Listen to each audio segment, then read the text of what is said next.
में बहुत ही बड़ा याराना है। टेंस तो केवल दो होता है मगर जाने का नहीं, है ना। हेलो एवरीवन और स्वागत है आपका एक बार फिर से आपके अपने YouTube channel SKB English diary में। तो आज जो हम लेकर आए हैं टाइम एंड टेंस का एक बहुत ही इंपॉर्टेंट चैप्टर है, जो कि आपको जब तक आप ग्रामर पढ़ेंगे, ट्रांसलेशन पढ़ेंगे और जब तक भी आप अंग्रेजी में सेंटेंसों के साथ खेलेंगे तब तक आपका टाइम एंड टेंस जो है आपके लिए बहुत ही इंपॉर्टेंट है। तो जल्दी से जल्दी जितने भी लोग वीडियो देख रहे हैं वो सारे शेयर कर दें अपने दोस्तों के साथ, ताकि वो भी इस सेशन को देख पाए। शुरुआत करने से पहले आपको सबसे पहले दो इंपॉर्टेंट पार्ट जो इसका है, एक है टाइम और दूसरा है टेंस, वो आपको समझना पड़ेगा। दोनों में बहुत ही बड़ा याराना है ना। दोनों में बहुत ही बड़ा याराना है। बिना एक का दूसरे का काम नहीं चलेगा और दूसरे के बिना पहले का काम नहीं चलेगा, है ना। तो टाइम एंड टेंस जो हमारा है उसमें सबसे पहले हमें समझना होगा कि टाइम क्या है, टेंस क्या है। इसमें एक चीज और, इस सेशन में आपको एक और नया चीज मैं बताऊंगा कि अभी तक आपने जो टेंस के बारे में जो भी परसेप्शन पाला है ना, जो कुछ भी आपने देखा है, सीखा है, वो पूरा का पूरा परसेप्शन आपका चेंज हो जाने वाला है इस सेशन के साथ। अभी तक आपने पढ़ा कि टेंस तीन होते हैं, प्रेजेंट, पास्ट और फ्यूचर, लेकिन इस सेशन के बाद आप कहोगे नहीं, टेंस तो केवल दो होता है। तो कैसे? यदि आप टीचर हैं, स्टूडेंट हैं या कोई भी व्यक्ति जो इस वीडियो को देख रहे हैं, उनका परसेप्शन बिल्कुल ही बदल जाने वाला है। इस वीडियो में मैं साबित करके बताऊंगा कि टेंस केवल दो होता है। ठीक है, तो जल्दी से जल्दी शेयर करिए और दोस्तों को भी जोड़िए। Time and tense. टाइम देखने से ही लग रहा है आपको कि टाइम क्या है। टाइम का मतलब होता है समय, लेकिन ग्रामर में टाइम का मतलब केवल समय होगा क्या? और टेंस का मतलब आप जानते हैं काल। टेंस का मतलब आप जानते हैं काल। तो क्या टेंस का मतलब काल रहेगा या समय, और टाइम का मतलब टेंस रहेगा? क्या ऐसा होने वाला है? नहीं, बिल्कुल भी नहीं होने वाला है। टाइम कुछ और चीज हो जाएगा, टेंस कुछ और हो जाएगा। हालांकि टाइम तो टाइम ही रहेगा, टाइम चेंज होने वाला नहीं है, लेकिन अकॉर्डिंग टू टेंस देखेंगे, सेंटेंस देखेंगे तो टाइम कुछ अलग चीज निकल कर आएगा। और इस सेशन में आपको ये सारी चीजें आपको समझ में आने वाली हैं। सबसे पहले हम देखते हैं कि what is time and what is tense. समय क्या है और काल क्या है। ठीक है, सबसे पहले टाइम क्या है और काल क्या है, इसके बारे में हम लोग देखेंगे। तो अभी तक आप देखिए, सबसे पहले इसका अंतर समझने का प्रयास हम करते हैं। सबसे पहले इसमें जो डिफरेंसेस हैं समय में और काल में, टेंस में और टाइम में, वो डिफरेंसेस पहले समझते हैं। जब डिफरेंसेस हमें समझ में आएंगे तब जाकर आपको समझ में आएगा कि टाइम क्या है और टेंस क्या है। ओके, तो सबसे पहले हम देखते हैं टाइम के बारे में। तो टाइम जो है, हमेशा याद रखिएगा, टाइम का ग्रामर से कोई लेना देना नहीं है। टाइम का ग्रामर से कोई लेना देना नहीं है। टाइम क्या है? तो बच्चे, time is a universal concept.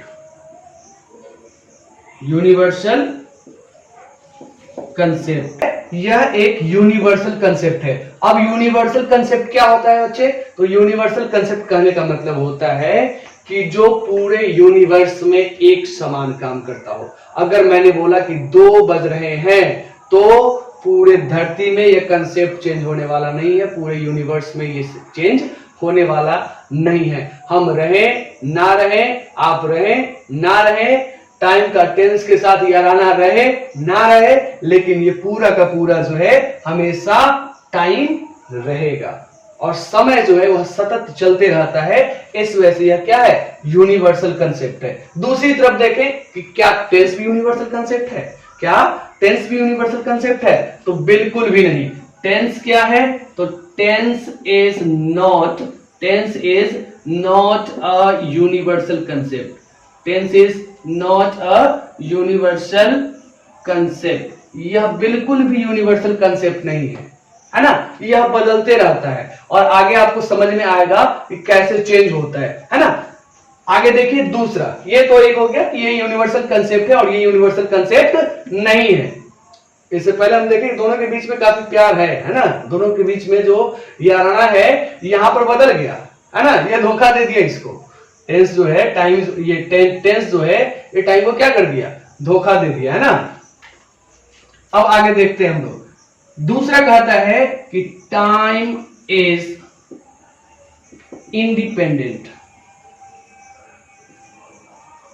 Independent from language. Time is independent from language. इस पे भाषा का कोई प्रभाव नहीं पड़ता है। अगर आपने बोला है 2 बज रहे हैं तो वो आप हिंदी में बोलिए, इंग्लिश में बोलिए, संस्कृत में बोलिए, मतलब उसका वही निकलने वाला है ना। इस पे भाषा का कोई प्रभाव नहीं पड़ता है। रास्ते में आप चल रहे हो और यदि आपके रास्ते में कुछ वैसा दिखाई दे दे जिसका प्रभाव आपके ऊपर पड़ रहा होगा, बच्चे समझ रहे होंगे, है ना, जिसका प्रभाव आप पर पड़ता है, बट यहाँ क्या है, लैंग्वेज है ना, और लैंग्वेज का प्रभाव जो है टाइम पे नहीं पड़ने वाला है।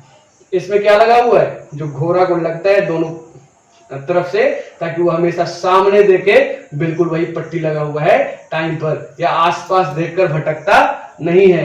इसका कहना है बुलाती है मगर जाने का नहीं, है ना। ये लैंग्वेज पर इसका प्रभाव नहीं पड़ेगा, लैंग्वेज का प्रभाव इस पे बिल्कुल भी नहीं पड़ेगा। लैंग्वेज इसको बुलाने का प्रयास करता है, लेकिन इसका कहना है बुलाती है मगर जाने का नहीं, है ना। और दूसरी तरफ इसको देखें, दूसरी तरफ इसको देखें तो this is a part of language, ये जो है ये लैंग्वेज का हिस्सा है, ये भाषा का हिस्सा रहेगा, है ना। दूसरी एक टाइम जो है सख्त लौंडा है, ये पिघलता नहीं है, और टेंस क्या है, यहां पिघल गया, है ना। वो लैंग्वेज का, भाषा का प्रभाव जो है उस पे पड़ गया। अगर तीसरा आप इसका कंपेयर करें, तीसरा इसके कंपैरिजन देखते हैं तो this is not a grammatical term, this is not a grammatical term, this is not a grammatical term. यह ग्रामर से भी इसका कोई लेना देना नहीं है ना। इंग्लिश में जो आप ग्रामर पढ़ रहे हैं, जिसमें इसको पढ़ रहे हैं टाइम एंड टेंस को, उससे भी इसका कोई लेना देना नहीं है। लेकिन दूसरी तरफ अगर इसको देखें तो this is a grammatical term, this is a grammatical term, this is a grammatical term. यह क्या है, ग्रामेटिकल टर्म है, ग्रामर का, व्याकरण का प्रभाव इस पर पड़ता है। ये तो यहीं से साबित हो गया था कि लैंग्वेज का प्रभाव इस पे पड़ रहा है, इसका मतलब भाषा का भी पड़ेगा, क्योंकि ग्रामर क्या है, तो जो भाषा हम बोलते हैं, जो सीखते हैं, जो सुनते हैं, है ना, या किसी भी तरह का एक्सप्रेस आप करते हैं, तो वह क्या है, लैंग्वेज है। और उसको बोलने का जो नियम है, कि वो नियम का जो किताब है, वही तो है ग्रामर, है ना। तो अगर उसके जुड़ा हुआ है तो ग्रामेटिकल टर्म तो होगा ही होगा। बट इसमें देखें तो ये ग्रामेटिकल टर्म बिल्कुल भी नहीं है ना। अभी हमने कहा था कि ये दोनों के बीच क्या है, बहुत याराना है, लेकिन यहाँ पे जैसे ही उसके बीच हम खामियां निकालना शुरू किए, क्या क्या दरार है इसके बीच में, वो तब समझ में आता है कि this is a universal concept. दोनों एक होकर भी एक नहीं है ना। Time is a universal concept but tense is not a universal concept. Time is independent from language and this is a part of language, but this is not a grammatical term and tense is a grammatical term. अब यहां पे सवाल उठता है कि दोनों तो इतना बिल्कुल अलग हो गया। जब दोनों बिल्कुल अलग हो गया तो दोनों बताएगा किसको, टाइम किसको बताएगा, टेंस किसको बताएगा। अब दोनों जब साथ साथ था तब तो समझ में आता है कि दोनों कहीं ना कहीं टाइम को ही एक्सप्रेस करता है, लेकिन हमने तो बिल्कुल ही अलग कर दिया। तो क्या बतलाएगा, समय किसके बारे में बतलाएगा और ये काल किसके बारे में बतलाएगा। तो बच्चे याद रखना है कि ये जो है समय जो है ये हमेशा आपको बताता है घंटा, मिनट, सेकेंड, है ना। कहने का मतलब आपका फिर हो जाएगा वीक, ईयर, मंथ। कहने का मतलब जो है कहीं ना कहीं ये टाइम जो है किसको एक्सप्रेस करेगा, तो टाइम एक्सप्रेसिंग वर्ड या टाइम को ही एक्सप्रेस ये करेगा, यह टाइम के बारे में ही बतलाएगा। लेकिन बच्चे दूसरी तरफ देखें टेंस के बारे में, है ना। टेंस को जब देखते हैं तो टेंस बिल्कुल भी टाइम को एक्सप्रेस नहीं करता है। टेंस बिल्कुल भी टाइम को एक्सप्रेस नहीं करता। यह क्या करता है? तो ये बताता है time of an action. Time of an action. अब टाइम ऑफ एन एक्शन बताता है कोई भी जो क्रिया होगा उसका वह कब घटित हुआ, कब उसके साथ क्या हुआ, है ना, कब वह क्रिया कंप्लीट हुआ, कब वह क्रिया हुआ, इसके बारे में टेंस आपको बताता है ना। और साथ ही साथ क्या बतलाता है? साथ ही साथ किसकी मदद से बतलाएगा? तो with the help of verb forms. With the help of verb forms. यह वर्ब फॉर्म्स की मदद से टाइम ऑफ एन एक्शन बताएगा। किसी भी एक्शन का, किसी भी क्रिया का जो कब वह घटित होता है इसके बारे में टाइम ऑफ एन एक्शन यह बतलाएगा। किसकी मदद से? तो वर्ब फॉर्म्स की मदद से। तो दोनों में जो प्यार था वह देख रहे हैं कि क्या है, बिल्कुल ही अलग हो गया है। दोनों बिल्कुल साफ ही डिफर हो गया है। और इससे हमें समझ में आता है कि टाइम क्या है और टेंस क्या है। अब ये तो हो गया इसके बीच का अंतर। लेकिन अब आपसे कोई पूछ सकता है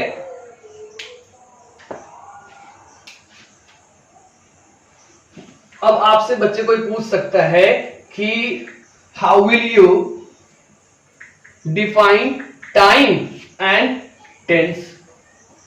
टाइम को आप कैसे डिफाइन करोगे और टेंस को आप कैसे डिफाइन करोगे? अब तो सवाल गंभीर हो गया। हमने तो अंतर देखा, लेकिन इसका डेफिनेशन क्या हो सकता है? तो जो अंतर हमने देखा है वो पीछे आपने देखा, उस वही अंतर जो है हमें क्या बतलाता है? दोनों का डेफिनेशन भी बतलाता है। दोनों के बारे में डेफिनेशन भी देगा कि क्या इसका डेफिनेशन पॉसिबल हो सकता है, टाइम का और टेंस का। टाइम का और टेंस का। अगर टाइम का डेफिनेशन हम लिखें तो टाइम इज, अब जो हमने उसमें लिखा था, है ना, कि time is not a universal concept. Time is not a universal concept. It is independent from language, है ना। तो उसकी मदद से भी आप इसका डेफिनेशन क्रिएट कर सकते हैं, खुद से भी इसका डेफिनेशन आप बना सकते हैं।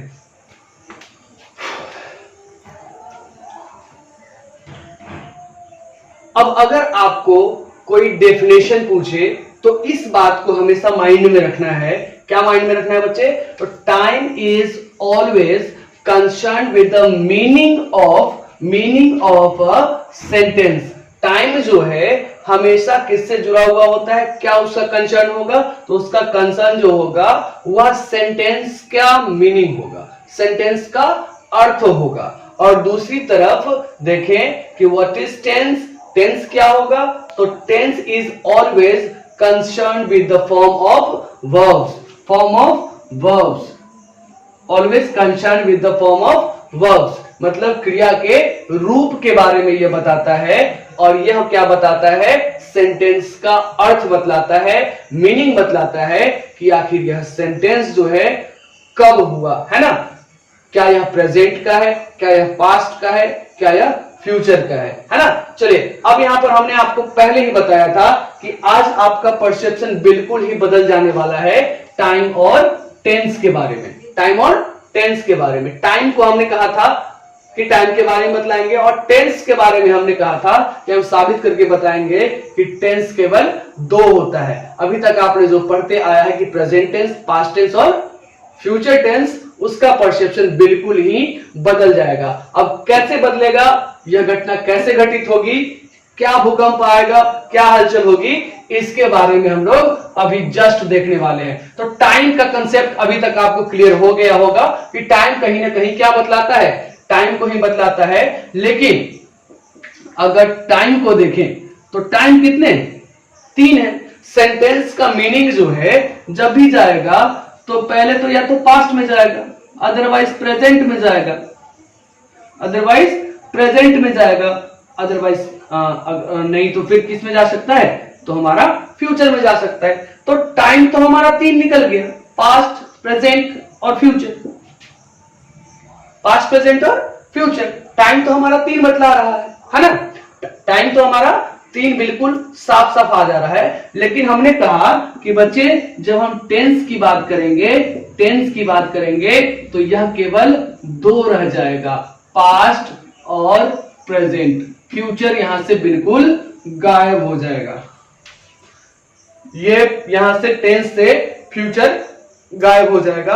अब कैसे गायब होगा वो अभी देखिए। ये इंट्रोडक्शन है, इसमें बस टाइम और टेंस के बारे में हम समझ के और इस पार्ट को, इस सेशन को समाप्त करेंगे।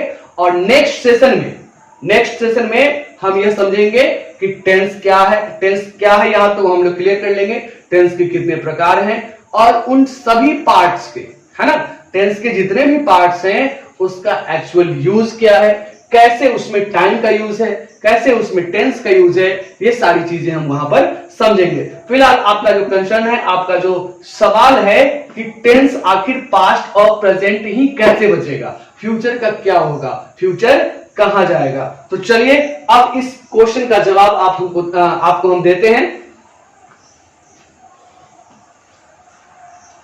टाइम यहां पर आपने देखा कि पास्ट है, प्रेजेंट है और फ्यूचर है, पास्ट, प्रेजेंट और फ्यूचर। ये एग्जांपल से आपको हम साबित करेंगे कि टाइम कैसे 3 होता है। और दूसरी तरफ पहले टेंस को हम लोग सिद्ध करते हैं कि टेंस केवल 2 ही क्यों होगा। तो आइए अब देखते हैं कि कैसे आपका टेंस जो है केवल 2 ही है, प्रेजेंट है और पास्ट है, फ्यूचर का कोई यहां पर ये नहीं है, अस्तित्व नहीं है। कैसे नहीं है उसको आज हम देखेंगे। देखिए, आपने अभी अब जस्ट पढ़ा कि टेंस क्या है, तो tense is a study of verb forms, tense is study of verb forms. और दूसरी भाषा में हमने लिखा था कि tense is the word which is always concerned with verb of forms of verbs. तो दोनों ही सेम बात है कि tense is study of verb forms. अब वर्ब को हम यदि देखें तो वर्ब 1, वर्ब 2, वर्ब 3, वर्ब 4 और वर्ब 5। वर्ब के टोटल कितने रूप हो गए? 5, है ना। वर्ब 1 इसको बेस फॉर्म भी बोला जाता है, बहुत सारे लोग इसको बेस फॉर्म के तौर पे भी यूज करते हैं, या इसको वर्ब का 0 फॉर्म भी बोला जाता है। तो जो जिनका जैसा ये यूज होता है वैसे वो लोग उसको बोलते हैं। दूसरा है तो ये क्या हो जाता है, verb 1 you go to Patna, आप पटना जाते हैं। यहां पे जो हमने गो लिखा, अब गो क्या बतला रहा है, किस टाइम को बतला रहा है बच्चे बताओ? प्रेजेंट को बतला रहा है। तो जब प्रेजेंट को बतला रहा है तो वर्ब 1 हमारा क्या हो जाएगा, ये प्रेजेंट हो जाएगा। ये क्या हो जाएगा, प्रेजेंट हो जाएगा, क्योंकि ये प्रेजेंट को बताता है। सिंगुलर या प्लूरल, सिंगुलर या प्लूरल, तो वर्ब 1 जो होता है वो हमेशा क्या रहेगा, प्लूरल रहेगा। अब प्लूरल क्या होता है ये नहीं समझ में आने से हमारा दूसरा जो वीडियो आएगा उसमें इस चीज को हम दूर करेंगे। सिंगुलर क्या होता है, प्लूरल, हालांकि इसका जो दूसरा पार्ट होगा उसमें हम सब्जेक्ट पे, ऑब्जेक्ट पे, है ना, वर्ब के रूप पे भी चर्चा करेंगे। तो वहां आपको सिंगुलर क्या होता है और प्लूरल क्या होता है ये सारी चीजें भी आपको बताई जाएंगी। तो दूसरा इसके जस्ट बाद का पार्ट जो है वो मिस नहीं करना है, उसमें आपको और बहुत सारे कंसेप्ट क्लियर होंगे। फिलहाल आइए कि कैसे जो है टेंस केवल 2 होता है। चलिए, तो वर्ब 1 का कंसेप्ट यहाँ पे क्लियर हुआ कि वर्ब 1 क्या है। तो वर्ब 1 जो है आपका प्लूरल है और यह प्रेजेंट को बतलाता है। किसको बतलाता है, प्रेजेंट को बतलाता है। दूसरी तरफ वर्ब 2 को देखें, अभी हमने लिखा Ram go to, sorry you go to Patna. अभी दूसरा हमने यहाँ पे क्या लिखना है, you went to Patna, you went to Patna. अब ये वर्ब 2 है, ये क्या है, वर्ब 2 है। और वेंट क्या बतला रहा है, तो यह बतला रहा है बच्चे पास्ट को। किसको बतला रहा है, पास्ट को बतला रहा है। तो वर्ब 2 हमारा क्या हो जाएगा, पास्ट हो जाएगा। इसको लोग पास्ट पार्टिसिपल भी बोलते हैं। एक एग्जांपल लिया हमने कि यू वेंट टू पटना, और यू वेंट टू पटना में क्या देखा कि वेंट जो है यह बतलाता है किसको, पास्ट को। तो यहाँ वर्ब 2 क्या हो गया बच्चे बताओ, तो वर्ब 2 हो गया हमारा पास्ट। अब आगे आ जाइए, तीसरा देखिए वर्ब 3। अभी जो आपका जो क्वेश्चन है बिल्कुल ही कंफर्म हो जाएगा और साफ साफ दिखेगा कि टेंस केवल दो ही कैसे है। अब वर्ब 3 के बारे में बात करते हैं। तो verb 3, you have gone to Patna, you have gone to Patna. अब यहां देखिए वर्ब 3 गॉन, यह किस टाइम को बतला रहा है, यह कौन से समय को बता रहा है बताओ। तो यह समय को बतला रहा है, प्रेजेंट को बतला रहा है। यह किसको बतला रहा है, प्रेजेंट को बतला रहा है। इसी तरीके से आप वर्ब 4 को भी देखिए जिसमें आईएनजी लगा हुआ है, गोइंग। तो गोइंग किसको बतलाएगा, तो यह भी तो प्रेजेंट को ही बतला रहा है, यह भी किसको बतला रहा है, प्रेजेंट को बतला रहा है। अच्छा हाँ, एक चीज तो छूट गया। अभी यहाँ पे इसको हमने देखा कि वर्ब 1 क्या था, तो वर्ब 1 प्लूरल था, वर्ब 1 प्लूरल था। अब क्या वर्ब 2 सिंगुलर है या प्लूरल। वर्ब 2 के बारे में यदि आपसे कोई पूछ दे कि बताओ वर्ब 2 सिंगुलर है या प्लूरल, तो वर्ब 2 जो होता है नो सिंगुलर नो प्लूरल, ना ही यह सिंगुलर होगा और ना ही यह प्लूरल होगा। सेम चीज है आपके वर्ब 3 के बारे में भी, यह ना तो सिंगुलर होगा और ना ही प्लूरल होगा, नो सिंगुलर नो प्लूरल, है ना। वर्ब 1 केवल plural, verb 2 no singular no plural, verb 3 no singular no plural, और verb 4 no singular and no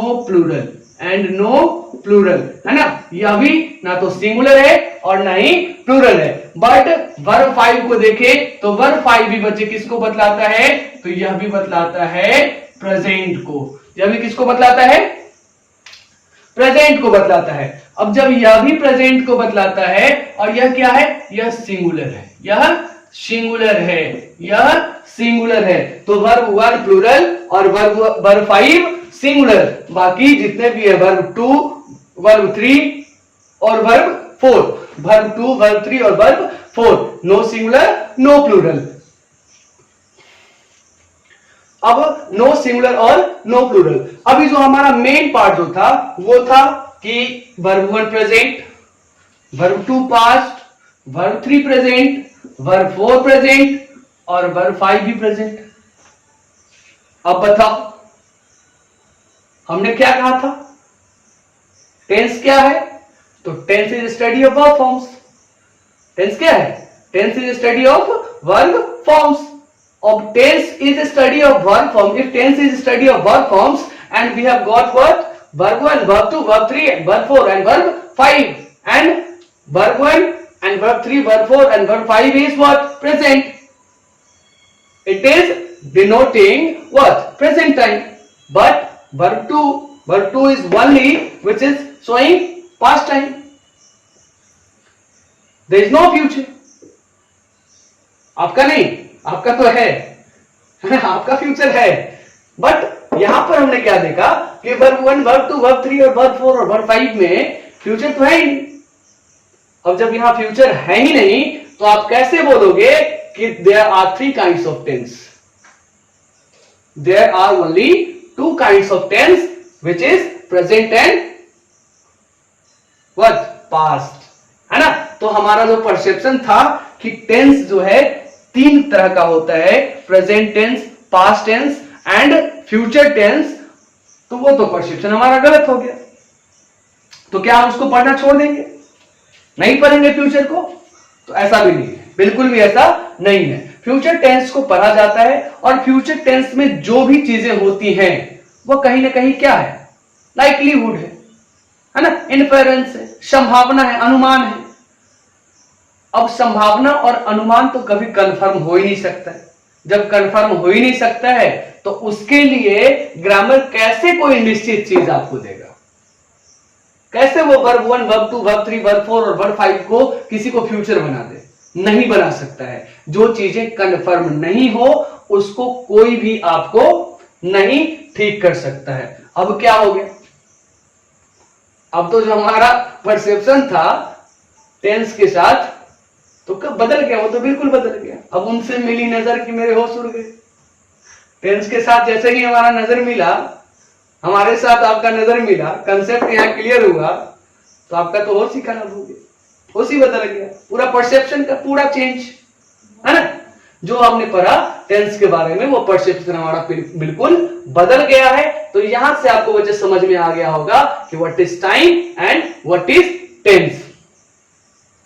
चलिए अब थोड़ा सा आपको हम ले चलते हैं सब्जेक्ट और ऑब्जेक्ट के। ये हमारा बहुत ही इंपॉर्टेंट पार्ट होता है टाइम एंड टेंस में। टेंस का जब भी आप स्ट्रक्चर लिखेंगे तो सबसे पहला ही आपको लिखा हुआ मिलता है क्या? सब्जेक्ट। अब बहुत ही बड़ा गंभीर सवाल है कि व्हाट इज सब्जेक्ट।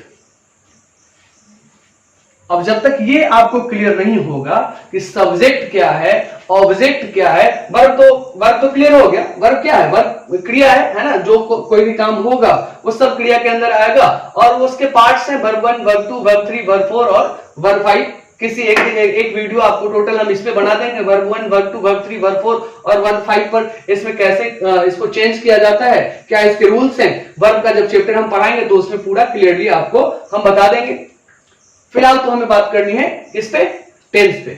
और टाइम एंड टेंस में जो सबसे इंपॉर्टेंट चीज होता है वह होता है सब्जेक्ट। अब सब्जेक्ट कैसे होगा, सब्जेक्ट के बारे में हम क्या जानते हैं, क्या समझते हैं, आइए देखते हैं सब्जेक्ट को। तो बच्चे जो हमारा सवाल था कि व्हाट इज सब्जेक्ट, सब्जेक्ट क्या है। ग्रामर को यदि देखा जाए तो ग्रामर में सब्जेक्ट क्या होता है ना। सब्जेक्ट क्या होगा। आप जो फिजिक्स, केमिस्ट्री, बायो और इंग्लिश पढ़ रहे, ये वाला सब्जेक्ट यहाँ पे नहीं चलेगा ना, बिल्कुल भी नहीं, ये वाला सब्जेक्ट यहाँ नहीं होगा। तो सवाल क्या है कि सब्जेक्ट होगा क्या। तो सब्जेक्ट क्या होगा बच्चे, तो सब्जेक्ट को देखिए अलग अलग तरीके से हम समझने का प्रयास करते हैं कि ट्रेडिशनली, मतलब पुराने तौर तरीके से, पुराने समय से जो चलता आ रहा है उसके हिसाब से देखें तो उसके हिसाब से देखते हैं तो traditionally the subject is the word और phrase which controls the verb in the clause। पुराने हिसाब से यदि देखें तो सब्जेक्ट क्या है, तो सब्जेक्ट जो है एक वैसा शब्द है या वैसा क्या है, फ्रेज है ना, शब्द का समूह है जो क्या करता है, जो सेंटेंस में, क्लाउज में वर्ब को क्या करता है बच्चे, कंट्रोल करता है। तुम कैसे चलोगे, तुम्हारा चक्कर किसके साथ होगा, है ना, तुम किसका बात सुनोगे, तुम्हारा रूप क्या होगा, पहनावा क्या होगा, क्या खाओगे नहीं खाओगे, क्या पहनोगे, है ना, ये सब चीज जो है तय कौन करेगा, तो वर्ब का सब कुछ तय करेगा। कौन तय करेगा, समझ रहा है, बिल्कुल, है ना, कौन तय करेगा। तो जो फोन पे जो बात करते हैं ना और कहते हैं कि ये नहीं करिएगा वो नहीं करिएगा, वही है ना। तो इसका जो है ये क्या है, सब्जेक्ट इसका, ठीक है, समझ गया, ज्यादा नहीं बोलेंगे। कंट्रोल द वर्ब, सब्जेक्ट इसको क्या करता है, कंट्रोल करता है ना। दैट इज टू से विद विच वर्ब एग्रीज, है ना, और इसी का बात मानेगा। कुछ भी हो जाए, मम्मी पापा कुछ भी कहें, बात तो मानना है उसी का, है ना, बात उसी का मानना है, समझ रहे हो, ठीक है। अब दूसरी तरफ देखिए, ये तो हो गया ट्रेडिशनली, पुराने तौर तरीके के हिसाब से जिसको फॉलो हम कर रहे हैं। अब यदि ग्रामर में देखें तो ग्रामर में इसका क्या मतलब होगा, ग्रामर में देखें तो ग्रामर में क्या होगा सब्जेक्ट, तो ग्रामर में होगा द पर्सन और thing that does the action described by the verb in a sentence. वह कोई भी वस्तु या कोई भी व्यक्ति, है ना, कोई भी व्यक्ति या कोई वस्तु जो किसी कार्य को संपादित करेगा और वह कार्य क्या हो रहा है यह कौन बताएगा, तो यह बतलाएगा वर्ब। और कहां होगा ये सारी चीजें, तो ये सेंटेंस में होगा, है ना, होगा सेंटेंस में होगा, व्हाट्सएप पर नहीं होगा, सेंटेंस में होगा। और यदि एज अ नाउन इसको हम देखें, एज अ नाउन यदि देखें तो ए पर्सन और thing that is being considered shown और टॉक्ड अबाउट, है ना, जिसके बारे में बातचीत हो रही है, जिसके बारे में चर्चा हो रहा है, उसको हम लोग क्या बोलेंगे, एज अ नाउन, वो सब्जेक्ट होगा। सब्जेक्ट एक ट्रेडिशनली आपने देखा, ग्रामर के हिसाब से देखा, और दूसरा एज ए नाउन, यदि नाउन को हम रखें तो सब्जेक्ट क्या होगा, वो सारी चीजें। अब ये तो हो गया सब्जेक्ट। दूसरी तरफ कौन होगा, है ना, एक का दो, समझ रहे हो, एक का दो मतलब एक ही नंबर से दो दो जगह, जैसे कभी वो बिजी आएगा कभी ये बिजी आएगा, है ना। अब बिजी आएगा तो समझ जाना, क्या समझेगा कि पैसा तुम्हारा डूब गया। आगे देखो object, traditionally the object is a noun. कहता है कि पूरी दुनिया में अभी जो लड़के हैं और लड़कियां हैं वह 80% जो है कहीं ना कहीं बिजी, कहीं ना कहीं क्या है, बिजी। और traditionally the object is a noun. अच्छा 10%, बाकी जो 10% बचता है, बाकी जो 10% बचेगा उसके पास दिमाग है, ठीक है, उसके पास क्या है, दिमाग है।